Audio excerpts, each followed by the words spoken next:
मलकापूरच्या नगराध्यक्षांच्या पदग्रहण समारंभाच्या निमित्तानं आज मलकापूर नगर परिषदेमध्ये येण्याचा योग माझ्यावर आला। मला अत्यंत आनंद आहे की मलकापूरच्या जनतेने भारतीय जनता पार्टीवर विश्वास ठेवला, आमचे 18 नगरसेवक निवडून दिले आणि त्याचबरोबर नगराध्यक्ष पदाचे आमचे जे उमेदवार होते आणि आत्ताचे जे विद्यमान नगराध्यक्ष आहेत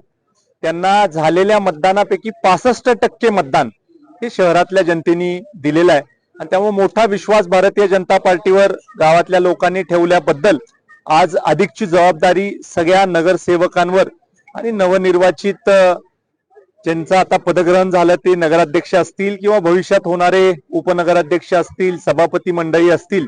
यांच्यावर अधिकचं आता लोकांनी टाकलेली जबाबदारी असणार आहे आणि त्यामुळे ह्या 5 वर्षामध्ये नेमकं काय करायचं, लोक अभिमुख कारभार कसा करायचा आणि या नगरपालिकेचं काम महाराष्ट्रामध्ये चाललेल्या नगरपालिकांपैकी अतिउत्कृष्ट ठेवण्यासाठी जे काही करायला लागेल ते नियोजनबद्ध आणि कटिबद्ध पद्धतीने करण्याच्या बाबतीमधला आराखडा आम्ही लवकरच आखणार आहोत।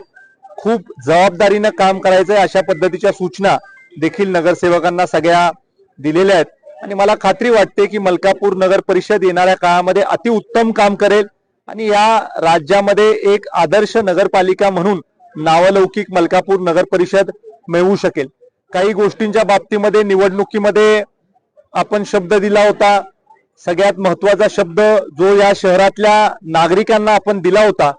तो असा होता की मलकापूर शहर झोपडपट्टी मुक्त करायचं। आता झोपडपट्टी मुक्त मलकापूर शहर करण्यासाठी ज्या अडचणी आहेत त्याचा आढावा आम्ही निश्चित घेत आहोत। 1995 साली इथं झोपडपट्टीचं पुनर्वसन झालं आणि झोपडपट्टीचं इथं ज्या वेळेला स्थापना झाली त्यावेळेला 140 कुटुंब साधारणतः त्या काळामध्ये होते आणि 30 वर्षानंतर आता कुटुंबाची संख्या स्थलांतरित लोकांना गृहीत धरून 540 इतकी झालेली आहे आणि त्यामुळं 6 हेक्टर जागेमध्ये 540 कुटुंबांचं पुनर्वसन करणे हा आमचा पहिला अजेंडा असणार आहे। दिवस रात्र ह्या नवीन निवडून आलेल्या सगळ्या लोकांनी काम करायचंय आणि केंद्र आणि राज्य सरकारच्या माध्यमातून प्रधानमंत्री आवास योजनेच्या माध्यमातून आपल्याला कसं याचं पुनर्वसन करता येईल आणि या शहरामध्ये कुठेही झोपडपट्टी दिसणार नाही या बाबतीमधला प्रयत्न आपल्याला करावा लागणार आहे। त्याचबरोबर शहरामध्ये अत्यंत चांगल्या पद्धतीने जी 24/7 योजना ही याच्या पूर्वीच कार्यान्वित झाली होती त्याचा विस्तार करण्याचा एक जबाबदारी आमच्यावर आहे। नळ पाणी पुरवठा योजना चांगली करत असताना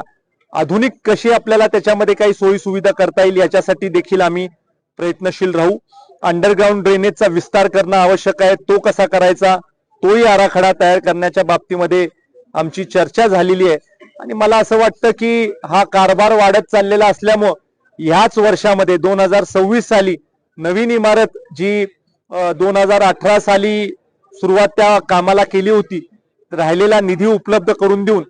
ती इमारत पूर्ण करून त्याचं उद्घाटन आपल्याला कसं घेता येईल याच्यासाठी देखील आम्ही पावलं टाकणार आहोत। एकंदरीतच मलकापूरच्या आधुनिकीकरणासाठी मलकापूरच्या एक डिजिटल नगरपालिका किंवा लोक अभिमुख कारभार करणारी नगरपालिका म्हणून नावलौकिक निर्माण करण्यासाठी जे काही करायला लागेल हे आपण सगळं करणार आहोत। त्याचबरोबर सगळे नवीन निवडून आलेले लोक आहेत त्यांना मी सक्त सूचना दिलेल्या आहेत की 0 टॉलरन्स टू करप्शन अशा पद्धतीचा कारभार मलकापूर नगरपालिकेचा राहील। कुठेही सामान्य माणसाचं शोषण होतंय अशा पद्धतीच्या तक्रारी येता कामा नाही आणि खूप गांभीर्याने हा सगळा विषय आम्ही घेतलेला आहे। ज्या काही लोकांनी आपल्याकडून अपेक्षा केलेल्या आहेत त्या सगळ्या अपेक्षेला खरं ठरण्यासाठी जे काही करायला लागेल ते करण्याच्या बाबतीमधल्या सूचना मी आज दिलेल्या आहेत। आगामी जिल्हा